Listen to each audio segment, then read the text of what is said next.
Give me a minute. I want to respond to this anonymous internet user's question. They had first asked who is winning the war, and I said there's only one outcome to this war, and that will be the complete defeat of the Russian Federation. And they said, I agree, Peter, but in your opinion, who is leading in this war? Well, if you agreed with my opinion, you wouldn't ask this question.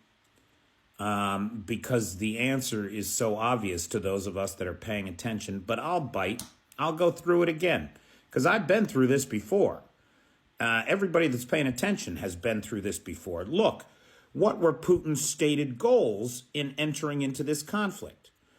To make the government in Kyiv subservient to Moscow, to turn it away from the West, to demilitarize it, and to bring the Donbass and the land bridge, right, into the Russian Federation along with Crimea. I'm sorry, where are we at with any of that?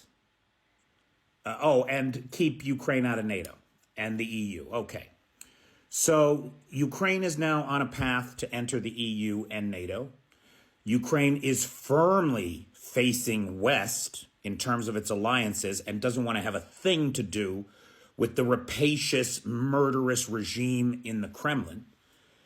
And in terms of demilitarization of Ukraine,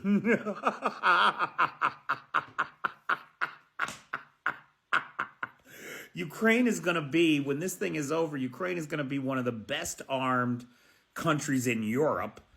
And they're going to have the most battle-hardened army in Europe. Probably, very likely, one of the greatest fighting forces on the planet. So, all of Putin's goals, his political goals, his strategic goals, have failed.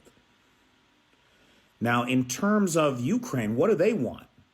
Well, they want to repel the invader and restore their legitimate international borders, internationally recognized borders, and ensure their security for the future so that this does not happen again.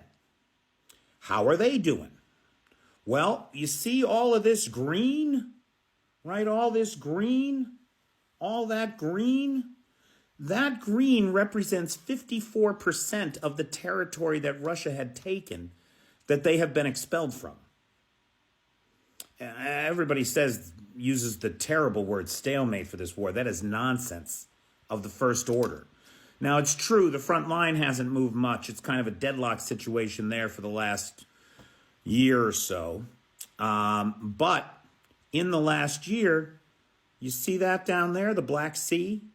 44,000 square kilometers have been liberated from Russian occupation and control. And Ukraine doesn't even have a navy. And they've destroyed 20% of the Black Sea fleet, and the rest of the Black Sea fleet is hiding over in Novosibirsk, completely impotent, completely unable to do anything. As is the Russian Air Force. With all of the advantages, in 9 years of war, 10 years of war, the Russians control about 17% of the country. They've suffered casualties in excess of 360,000 at the last. 360,000, that's World War II casualty numbers. Are you kidding me? It's insane. What about the economic war, right? Because war is a test of logistics, will, and economics. I'll tell you something. The price of eggs hasn't gone up in Kyiv. Price of bread, availability of fish. I just bought some beautiful salmon steaks.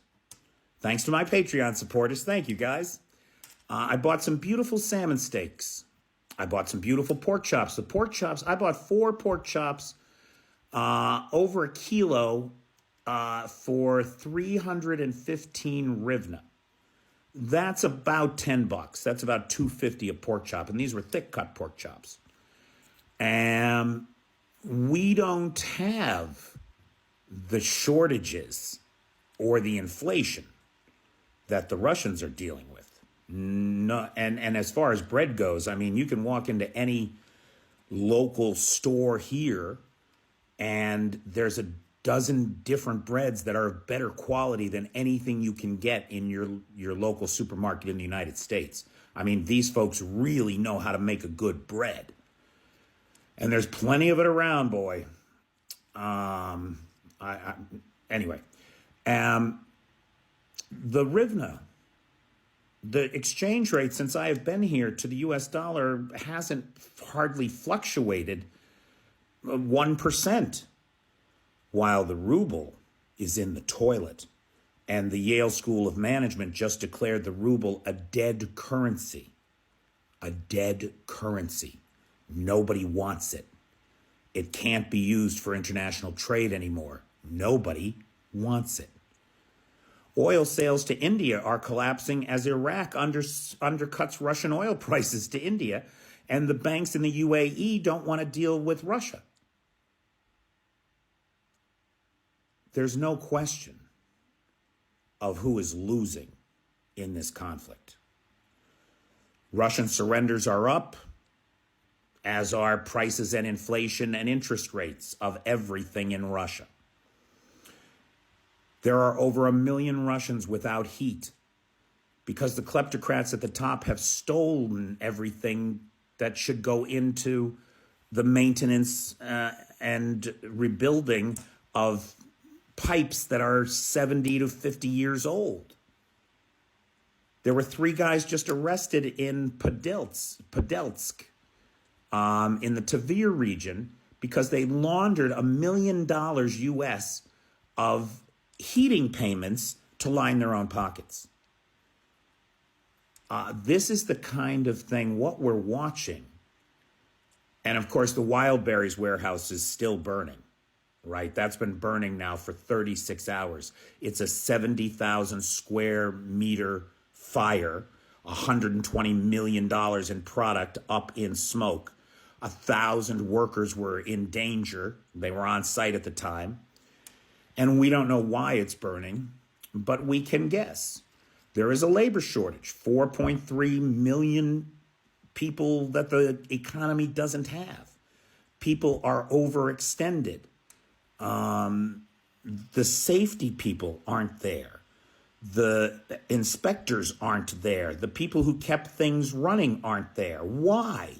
Because 1.2 million workers left the country, fled the war. An unknown number of workers fled the country to come to Ukraine to actually fight against Russia in Ukraine's International Legion, the Siberian Brigade. And then, of course, there's everybody that they sent to Ukraine that will never come home again. So as far as who is winning this war, I mean, Russia is certainly losing. There's just no two ways about that. If Ukraine's goals are to get its territory back and expel the Russian invaders, and that's what they're about, that's what they're getting done every day, and it is a tough fight, boy, and we should support them in it, because this unprovoked aggression was backed up with nuclear blackmail. He said that if we helped the Ukrainians, he would fry us. Well, that can't be allowed. We can't live in a world where we're afraid of those kinds of threats. And we don't have to do anything except support Ukraine. So please, I believe in Ukraine. You should believe in Ukraine too.